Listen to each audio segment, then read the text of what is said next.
사람이 자리를 만든다라고 하는 그런 말이 있습니다. 누군가가 평소에는 그만한 그릇으로 보이지 않았는데 어떤 자리에 앉더니 그 일을 참 잘 해낸다라고 하는 걸 볼 때, 자리가 사람을 만드는구나 이런 말을 해요.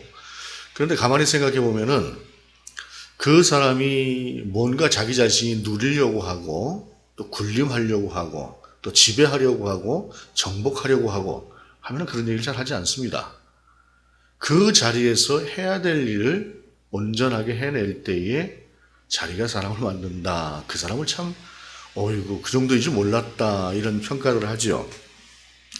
어른이 된다고 하는 것도 참 그런 것 같습니다. 특별히 부모가 되고 나면 많은 면에서 달라지지요.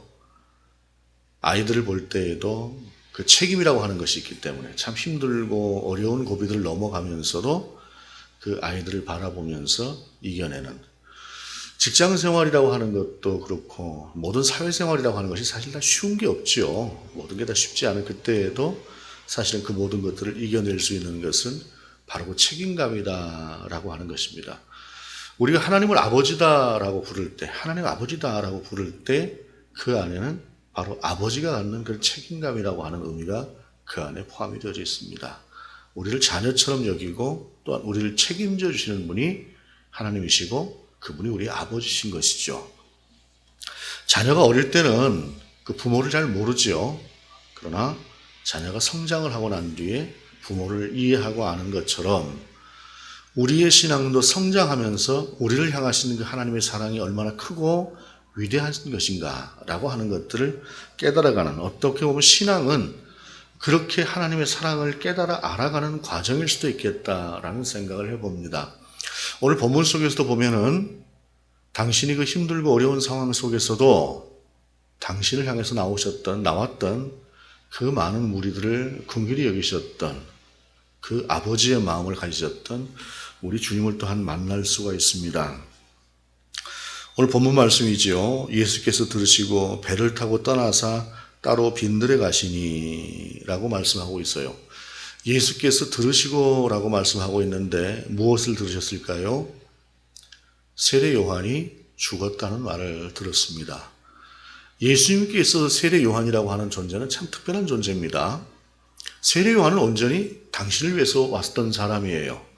주의 길을 예비하라 라고 하는 그런 명을 따라서 예수님보다 6개월 먼저 이 땅에 와서 많은 훈련을 거치고 그리고 세상 가운데 명성을 크게 떨치고 있었던 어느 순간에 우리 주님을 딱 뵈면서 어찌 보게 되면 우리 주님은 참 그때 아무것도 아닌 존재처럼 보였던 그분을 향해서 보라 세상 죄를 지고 가는 하나님의 어린 양이로다 라고 하면서 나는 그의 신발끈을조차 매는 것도 어려운 사람이다 라고 하면서 당대 최고의 선지자가 가장 낮게 자신을 낮추면서 그렇게 주님을 높여드리고 우리 주님이 공생애로 나오실 수 있도록 그 사역을 감당할 수 있도록 그렇게 행했던 사람이 세례 요한입니다.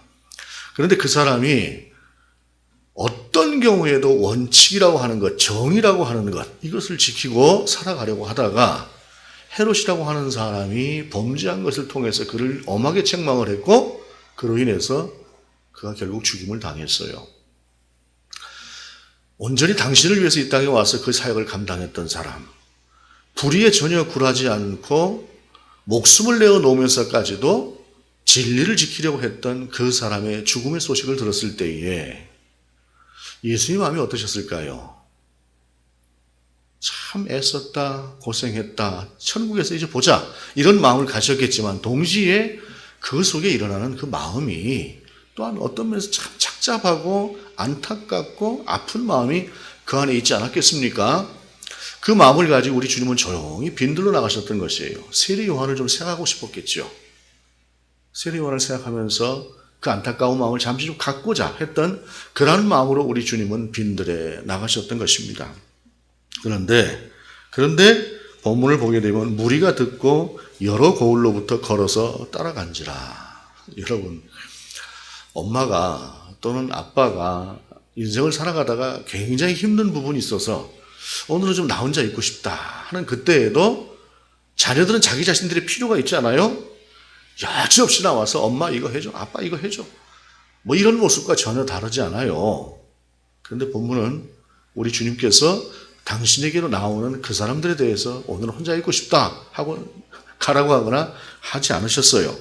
14절에 보게 되면 예수께서 나오사 큰 무리를 보시고 불쌍히 여기사 그 중에 있는 병자를 고쳐주시니라.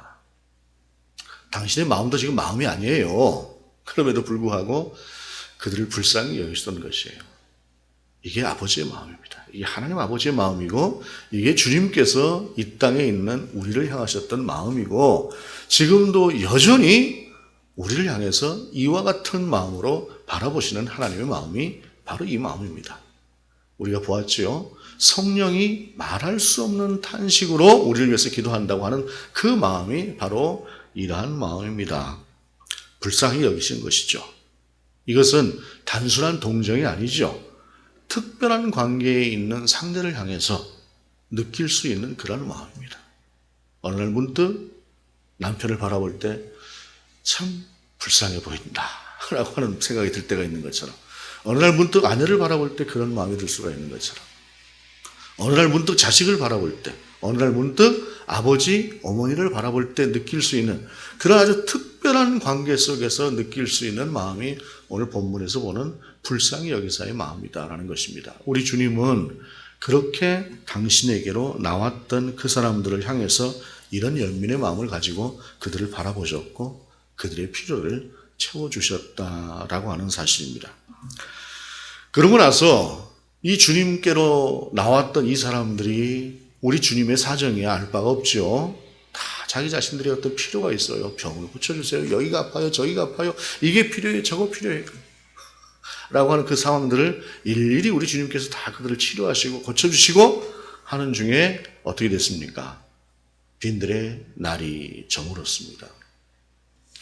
빈들이라고 하는 곳이 좀 편안하게 있을, 조용하게 생각할 수 있는 그런 공간으로서의 의미는 또 괜찮을 수 있습니다만, 또한 이 빈들이라고 하는 것은 어떤 편의시설도 없어요. 그러다 보니 예수님께 나왔던 이 모든 사람들이 점심도 못 먹었을 것이고 이 저녁 때가 됐는데 저녁도 먹지 못한 그러한 상황이 된 것이죠. 우리들 생각해 보게 되면 이제 해질 무렵이 됐으면 집으로 돌아가야지라는 생각을 우리가 할 수도 있겠으나 이건 우리의 생각이에요. 1970년대 초반에 여의도에서 집회가 있었지요. 빌리그램이 와서 집회를 하기도 하고 했던 그때에는 뭐 100만 명 정도가 그때 당시에 여의도 광장에 모였었는데, 지금은 이제 여의도가 뭐 공원이 돼서 전혀 그런 흔적이 없습니다만 그 전에는 광장이었어요. 80년대까지도 분명히 광장이었습니다. 언제 공원이 됐는지 제가 정확하게 기억을 못하겠지만 어찌됐든 그런 곳에서 정치 집회도 하고 하는 그때에, 그 전에 우리는 기독교 집회를 하고 있었던 그때 며칠을 했지요. 사람들이 거기서 노숙하면서 같이 그렇게 지내면서 생활을 했습니다. 이 노숙이라고 하는 것이 날만 좋으면 그냥 할 만한 거예요. 옛날에는. 지금은 우리가 아침에 일어나면 샤워하고 저녁에 집에 들어가면 샤워하고 화장실 요즘은 또 뭐 2개, 3개 있는 집들도 있고 한데 옛날엔 그렇지 않았죠. 방 한 칸 얻어가지고 여러 식구 사는 그 집집마다 화장실은 달랑 한 칸이어서 아침마다 화장실 두들기는 거 일이었습니다.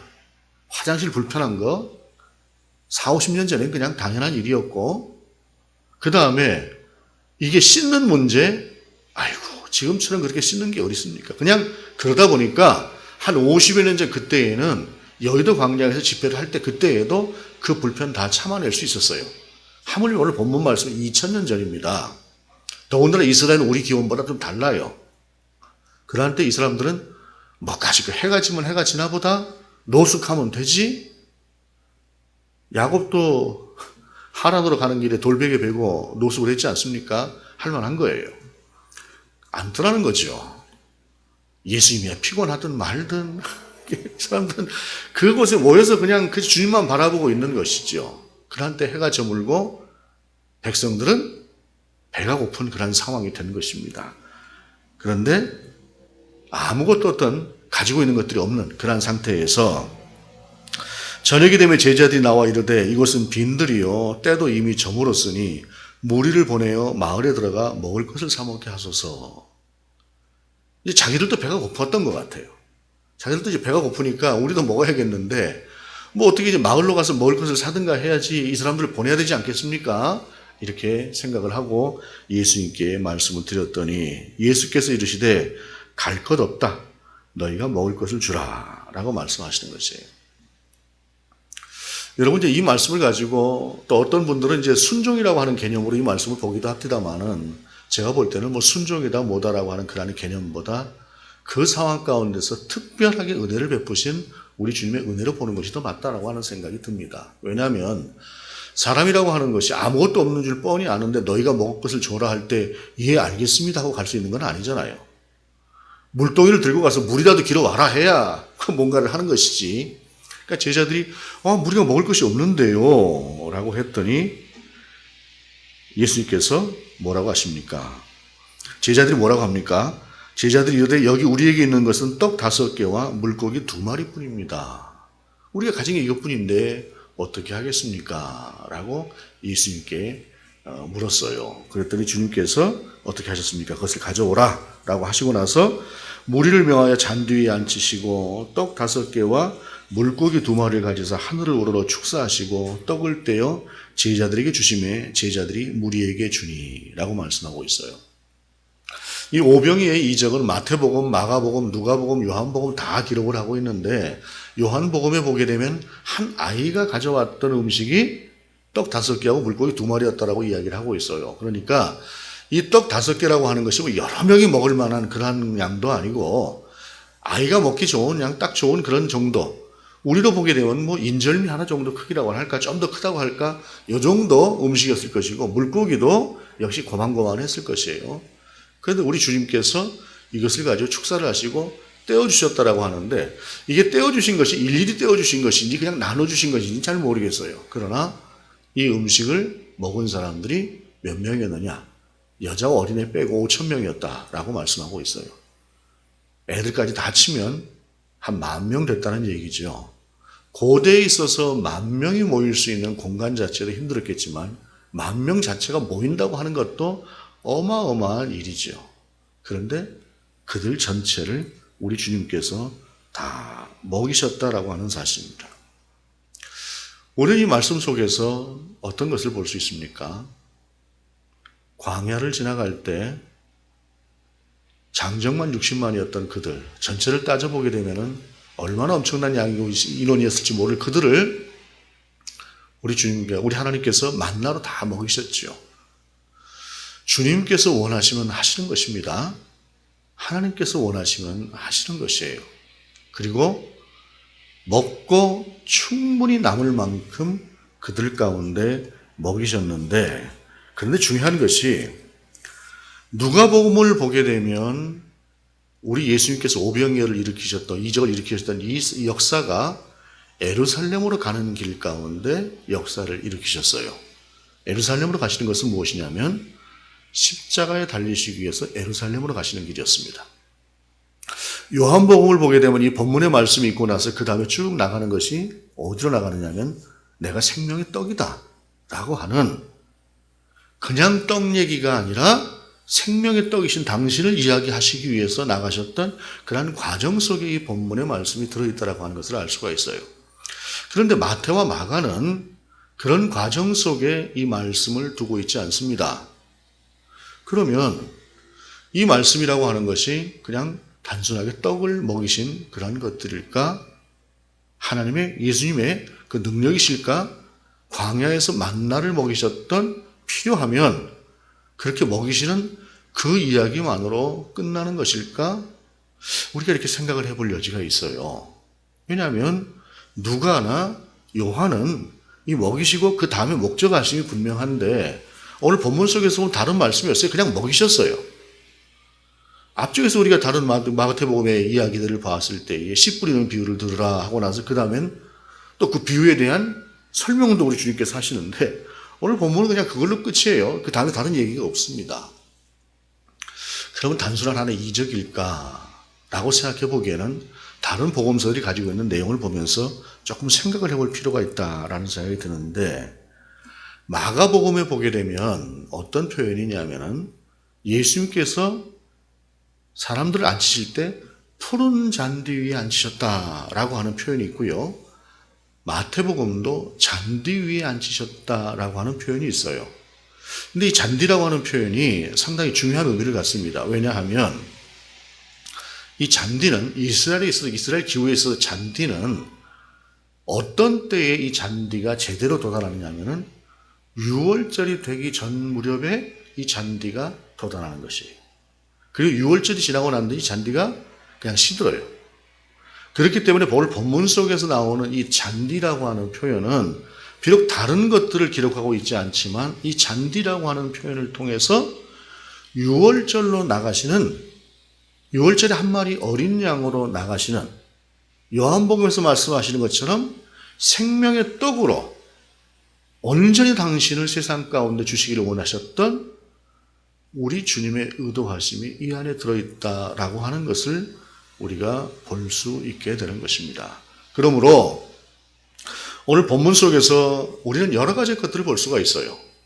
힘들고 어려운 상황, 당신도 힘들고 어렵지만 그럼에도 불구하고 철없이 나오는 백성을 향해서 긍휼을 베푸시는 하나님의 사랑, 그리고 빈들 아무것도 없고 해는 저무는 그때에 어떤 것도 기대할 수 없는 그 상황 가운데서도 이적을 베푸시는 우리 주님의 능력. 그런데 여러분, 그거보다 더 중요한 것은 바로 이 땅에서 우리 주님께서 먹이시는 그 먹이심에 우리 주님이 집중하지 않으셨다는 것이에요. 요한복음을 보게 되면 예수님께서 이러한 이적을 일으키시니까 사람들이 예수님을 임금 삼으려고 몰려들었어요. 우리 주님은 그걸 피하셨어요. 우리 주님께서는 이 땅에서 먹는 문제라고 하는 것을 중요하게 생각하기도 하지만 그러나 이 땅에서 먹는 문제에 당신이 가르치시고 당신이 데리고 나가시려고 하는 하나님의 나라가 묻히는 것을 원치 않으셔요.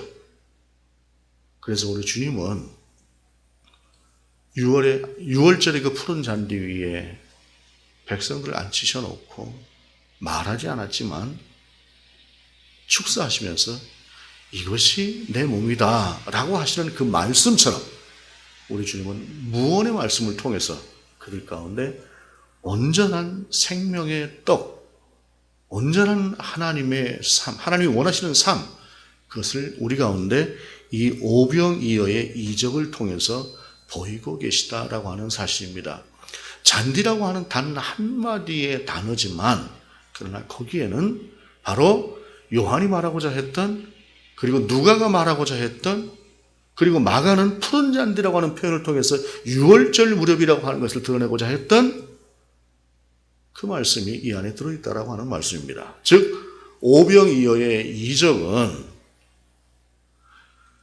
5,000명을 충분히 먹이시는 그 주님의 능력이 언제든지 행하실 수 있는 능력이지만 그것이 중요한 것이 아니라는 것이에요.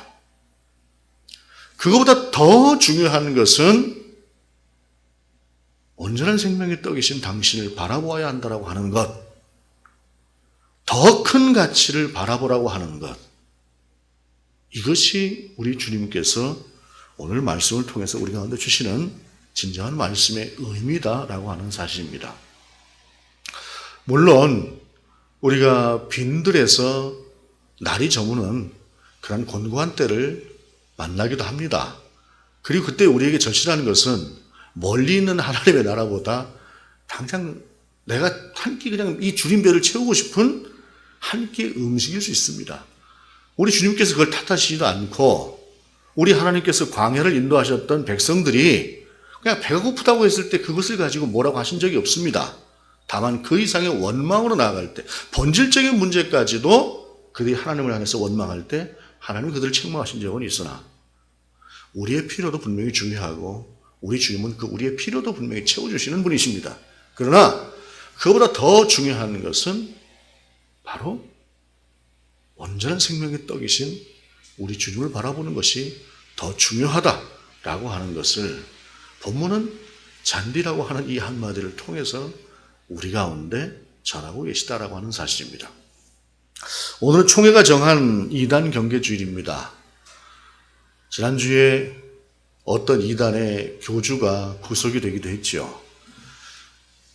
30만을 다 잡아와라 라고 하기도 했습니다만 그 사람들 생각으로는 억울할 수도 있을지도 모르겠습니다. 왜냐하면 사람의 생각이라고 하는 것이 참 각자 달라서 생각하는 전제가 다르니까 그러면 그럴 수도 있어요. 우리가 볼 땐 참 답답한 사람들이고 보편적인 일반적인 시각으로 볼 때 참 웃기는 사람들이라고 하는 생각도 들지만 그들은 나름대로 또 그럴 수도 있을 것입니다. 왜냐하면 잘못 이해하고 잘못 알고 있으니까.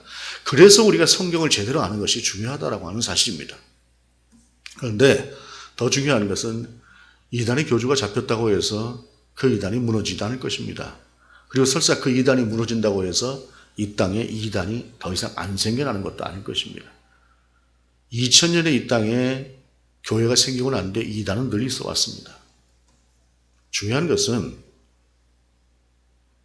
이단과는 비교되지 않는 강력한 우리의 신앙만 있다고 한다면 그래서 아무런 문제가 사실은 되지 않습니다. 어찌 보게 되면 이단을 경계해야 될 만큼 허약한 우리 기독교 신앙의 문제가 더 큰 문제일 수도 있겠다라고 하는 생각을 해봅니다. 여러분, 우리가 주님께로 나아갈 때에 우리가 단순히 빈들의 날은 저무는 그 순간에 그저 한 끼의 식사를 배부르게 공급하셨던 우리 주님만 바라본다면 우리의 바라봄은 너무 제한적이에요. 그러나 잔디 위에 그들을 앉히시고 유월절을 앞둔 그 시기에 그들에게 배부른 음식을 주시면서 이제 곧 얼마 후면 당신이 유월절 어린 양으로 십자가에 달리실 것이고 그 십자가에 달리신 우리 주 예수 그리스도의 몸과 피로 인해서 그것으로만 영원히 살 것이다라고 하는 것을 우리 주님께서 이들을 통해서 바라보게 하시기를 원하셨던 그 바라봄을 우리가 바라본다면 그까지 이단들이 아무리 날고 길고 설친다 한들 큰 문제는 되지 않을 것입니다. 그리고 교회가 그렇게 건강하게 바로 선다고 한다면 누가 이 교회를 그렇게 업수히 여기고 가볍게 여기고 떠나겠습니까? 우리는 그런 신앙인이 되기를 원하고 우리 교회는 그렇게 단단한 그런 교회로 세워줄 수 있기를 원합니다. 그것이 하나님께서 또 우리 주님께서 이 말씀을 통해서 우리 가운데 원하시는 명령이기도 합니다. 그 명령 가운데 순종하며 우리가 오늘 다시 한번 오병이어의 이 놀라운 이적 너머에 우리 주님께서 바라보기를 원하시는 그 주님의 방향을 볼 수 있는 저와 여러분 될 수 있기를 원합니다. 기도하시겠습니다. 주님, 빈들의 해는 지고 주린 배를 안고 있었던 그들의 필요를 채우셨던 우리 주님의 은혜를 감사드립니다. 그러나 그러면서도 유월절 어린 양으로 이제 당신의 십자가를 향하여 나아가셨던 우리 그 주님의 마음까지도 헤아릴 수 있고 바라볼 수 있고 우리 안에 가질 수 있는 우리가 될 수 있도록 인도하여 주옵소서. 이 모든 말씀을 주 예수 그리스도의 이름으로 기도드립니다. 아멘.